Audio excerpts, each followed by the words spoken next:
Greetings from the far side of the galaxy. I'm Fury, your host, the most thanking God this banner wasn't released on a Friday.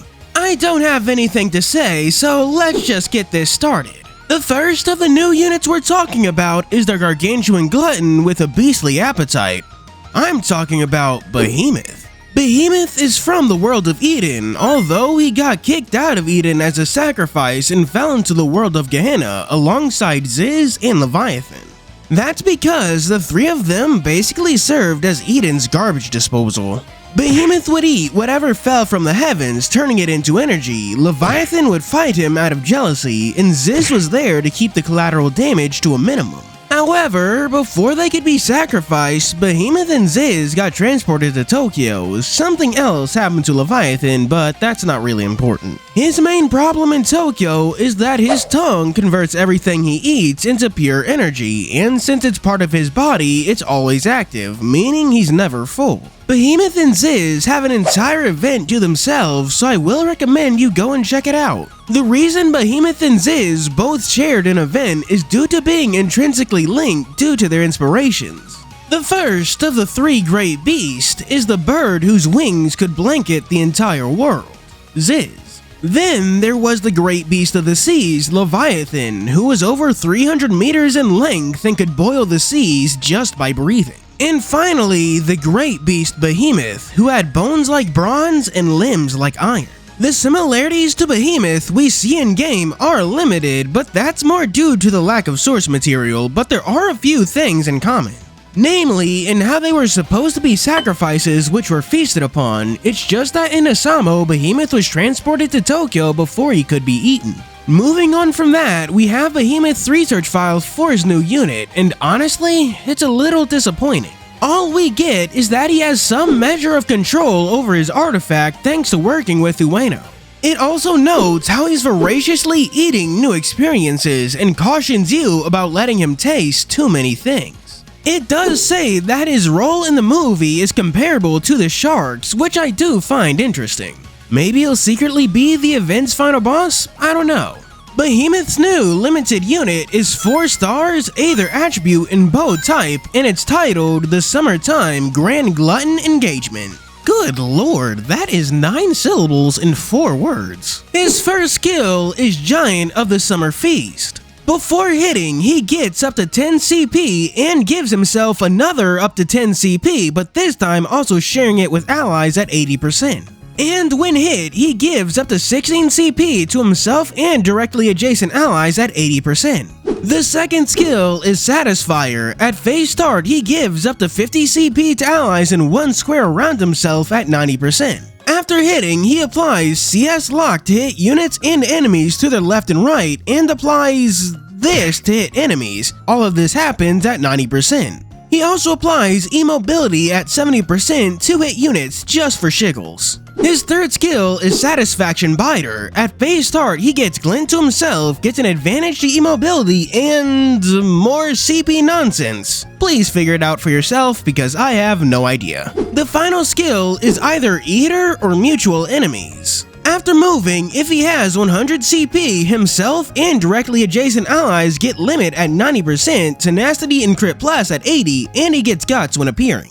Because CP is his gimmick, and I have no other choice, I guess we'll talk about his charge skill. In bow range, he applies E-Mobility to hit units and Crit and Guts to himself. Surprisingly underwhelming for the unit's entire gimmick. As a unit, I actually think Behemoth is pretty impressive. He gains a bonus and punishes his enemies for having CP, which makes him really good for long fights. And as far as debuffs go, E-Mobility is a bit underwhelming, but I won't complain about having it.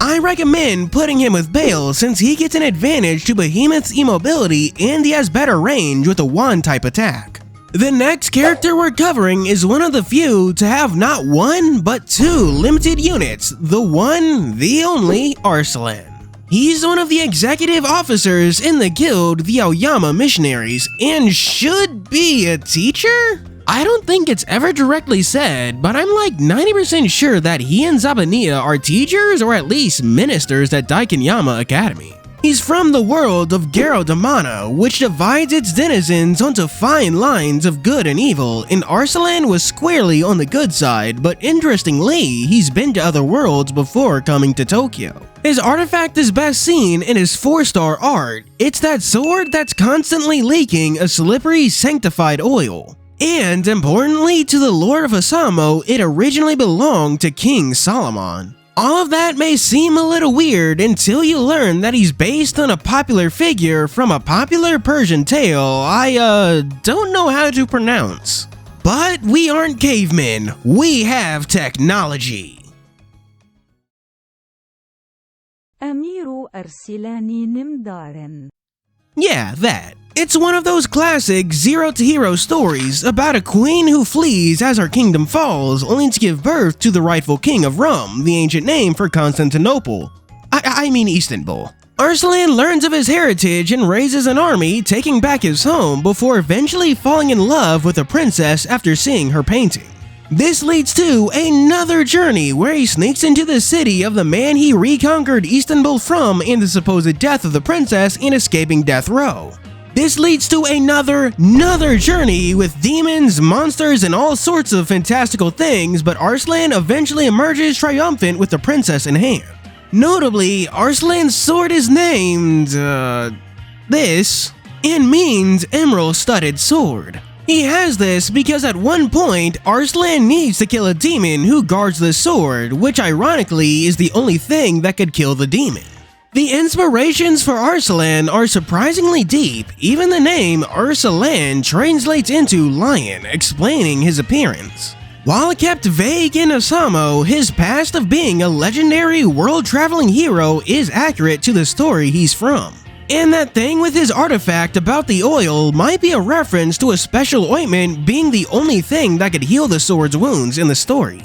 And Arslan's habit of being caught is almost assuredly a reference to the time in the story he was put on death row. His research file is about how he was so excited for some summer fun only to have it all ruined by a shark attack. And thus, the noble, self-proclaimed protagonist of this story, also self-proclaimed, has taken it upon himself to act. Despite noting that it's self-proclaimed, the research file also agrees that in terms of shark movies, he would be the steadfast and heroic protagonist who saves the day.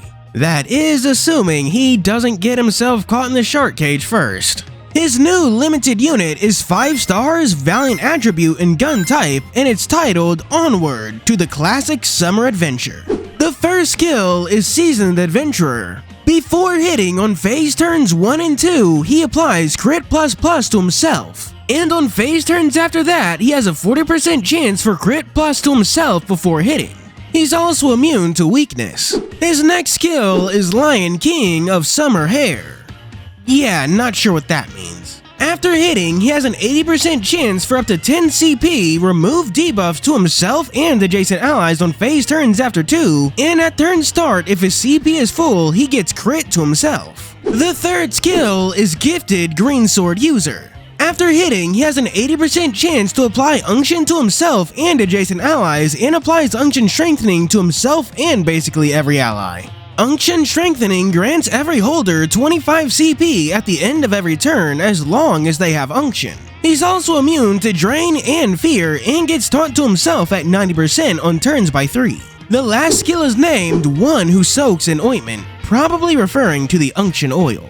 Whether he moves or not, he applies Break to enemies in snipe range at 80%, applies Unction to himself and allies in a 5 square radius at 90% at phase start, and after hitting, he removes up to 10 CP from hit units in units to their left and right while applying Break in the same range if he gets hit. Once more, because CP generation is his focus, I have to talk about his charge skill. It applies attack and defense up to adjacent allies while removing debuffs to himself and allies in a 2 square diamond radius while attacking in shot range. This is a surprisingly good unit. He does have taunt, but he also has Unction, which not only heals but gives him a defense boost. He also gets a lot of attack improving skills like crit, and his Unction gimmick makes him a pretty good CP battery. This means he plays very well with units who want to fire off their charge skill like Baylor. Now we get to the man I didn't expect to get a limited unit, the Lord of the Deep, Dagon. Dagon, despite being from the world of the Old Ones, has pretty complicated inspirations. Because he's not just from the world of the Old Ones, but also the lost world of Canaan. You may be asking, Fury, what is the lost world of Canaan? To that I say, go through this event, I do not have the time to tell you. But the point is, Dagon is the former world representative of this lost world and has a pillar artifact, but thanks to the Old One's exile, he was brought into the world of the Old Ones. His artifact is a set of stone pillars that can summon the tides of time to wash everything away. He himself is immune to it because he can physically hold on to the pillars. He's a teacher at the Toyusu Marine Academy, where he specializes in deepwater oceanography to further his own goals of finding the slumbering exile. The reason Dagon is from the world of the Old Ones and the world of Canaan has to do with his pretty complicated inspirations. That's because Dagon was a major god worshipped in the ancient Middle East by the Philistines in ancient Palestine. He was eventually succeeded in importance by Baal-Hadad, who was supposedly his son and a major god of fertility. However, much later, I can only assume that Lovecraft saw the name Dagon and thought it was pretty fucking dope. Because the main antagonist of his book, The Shadow over Innsmouth, are called the Order of Dagon. Dagon being the enigmatic god the strange fish people of Innsmouth worship in their undersea city in their attempts to rouse Cthulhu. I honestly think Liferunners did a pretty good job adapting these two deities into their game.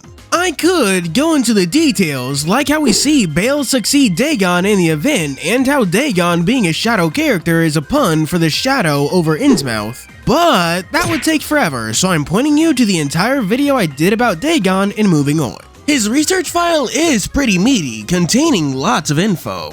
He's still searching for the Old One's exile and intended to use the resort as the next step in his research, but got caught up in the shark attacks. He's also partnered temporarily with the Hongo wise men to get to the bottom of these shark attacks. They compare him to the wise scientist in the shark movie, but don't elaborate on whether or not he lives or dies.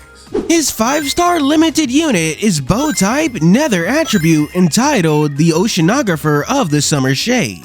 His first skill is called Deep One in the Summer Shade. He removes up to 1500 HP in a 5x3 area and up to 1000 HP from enemies in a 3x3 area and steals 190% of decreased HP while getting guts. The second skill is named One Who Escaped from Sleep. He's immune to Charm and Bind while giving himself and adjacent allies defense up and applying confusion to every enemy at 90% at phase start. The third skill is Aching Tormentor. When appearing, he gives himself and every ally attack up, and before being attacked, he gives himself and adjacent allies tenacity at 60%. And he applies Bind at 80% and Madness at 90% when he's hit. The final skill is One Who Waits in the Deep Sea. At phase start, he applies decreased HP before being hit to every enemy on the board, removes a debuff to himself and adjacent allies at 80%, and deals double damage against confusion. Dagon's normal unit was already one of the best in games just because there's times when raw damage just can't be beat. This unit not only removes more HP in wider ranges, he steals it, gets attack up, and has an attack advantage to a status he gives every enemy. His only weakness is that he's shot type, but it doesn't do much to hold this unit back. We're about halfway through the video, so let me make this quick. Please like and subscribe, donate to my Ko-fi and Patreon, and check out my live streams on Mondays and Fridays. Now back to show. I never expected the first of those New Year's characters to get a limited unit would be Gillenbursty, but okay. Gillenbursty is a member of the Summoners, but only in technicality. He's one of those New Year's units which exist in that semi-canon kind of way. He's an interesting case because despite being a summoner, he doesn't actually go to Shinjuku Academy, rather he goes to Setagaya Agricultural Academy. Gillenbursty is also like Seth in that he has one of the player's rules of rending since he inherited his exiled sacred artifact, a sword with the ability to rend defeat. The reason he has that has to do with his past in his home world of Yggdrasil, the world based on Norse mythology. He was supposed to take the place of his world's exile in battle against the reserve world representative Surtur, but Freyr opted to go in Gillenbursty's stead, dying and leaving Gillenbursty without a master, which brought him over to Tokyo. Gillenbursty has an entire event to himself, and I suggest you go through it. It's pretty funny. His inspirations are fairly obvious, being based on Freyr's golden boar mount from Norse mythology. Just like in Housamo, Gillenbursty was quite literally made to serve Freyr. Also, it's noted that he was like an actual boar and not some dude wearing a boar skin. His new unit's research file is actually pretty interesting because it contains a lot of new info. We learn that he considers those with similar proclivities to himself rivals, notably Reprobus, Agio, and even Tangrisnir. So, to set himself apart from the rest of the servile guard dogs and steeds, he decided to start working as a delivery man. His research file notes how he'd be considered the meat-headed jock who dies first in the movie. But the sword he carries with him and his indestructible body guarantees that won't happen so easily. Gillenbursty's new unit is 4 stars, wood attribute, and none type, and it's titled the Midsummer's Fastest Delivery.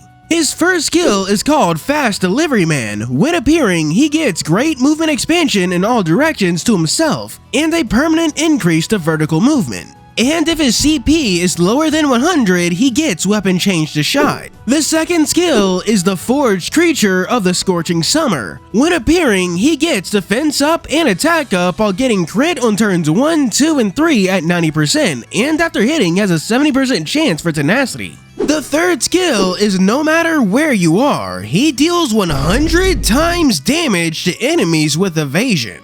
Jesus Christ.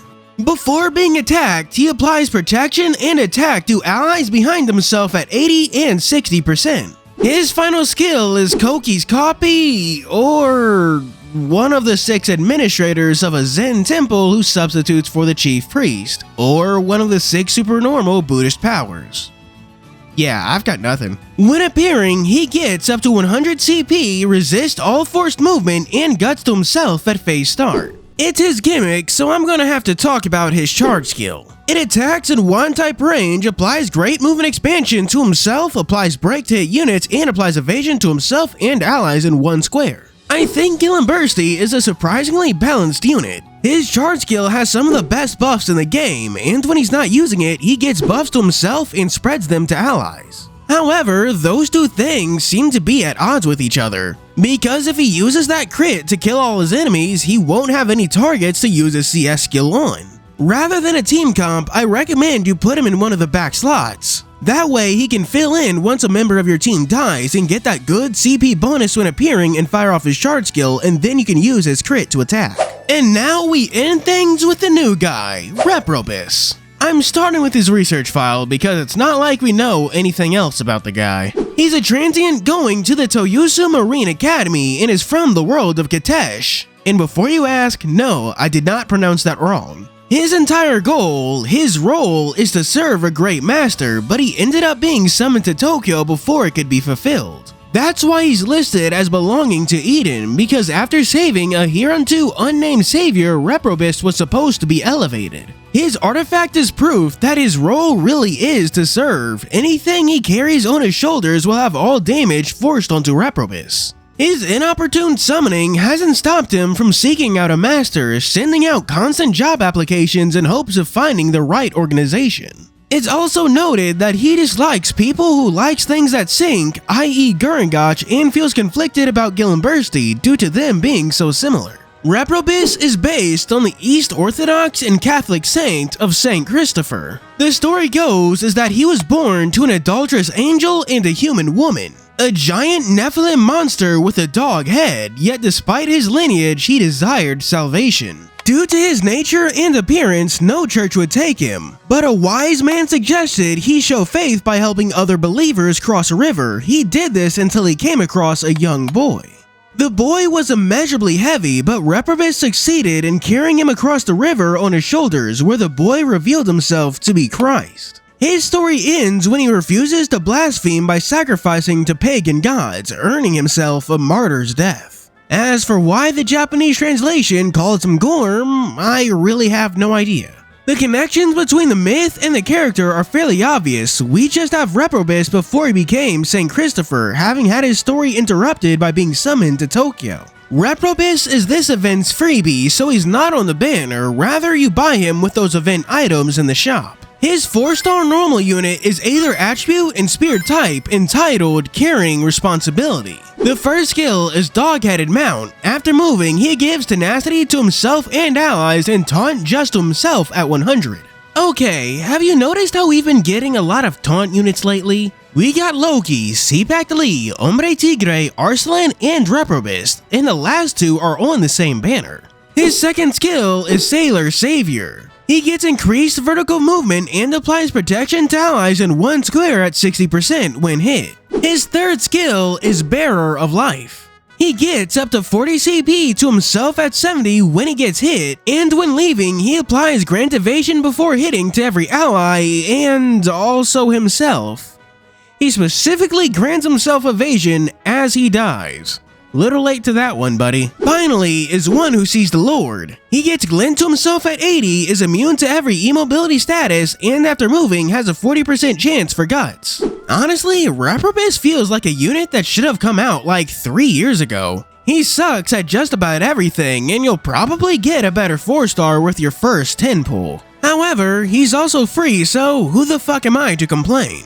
If you're seriously thinking about putting this guy on a team, then I seriously think you should rethink your life. Regardless of what you pull in this banner, you shouldn't be too mad about it because all the units are quite good, with Dagon being number 1 and Gillenbursty coming in last. It's kind of late and I'm quite tired, so I think I'm gonna end this video here, but not before I get to the Patreon shoutouts. For our 3 stars, we have special thanks to 87 Werehog, Deku, Zora Chow, Tron, Garen LaFay, Dragon King Yara, Unknown RC, Lightning Shadow, and Kayun. For 4 stars, we have Miki Moon and Miko in Strange Places. And for our Super D2per special 5-star shoutouts, we have first Vanilla Flower in The Midnight Circus. Then Poor Mage in The Plague of Frogs. Followed by Hodari Lion in The King of Fear. Next is Sky King 64 in The Burning Hand.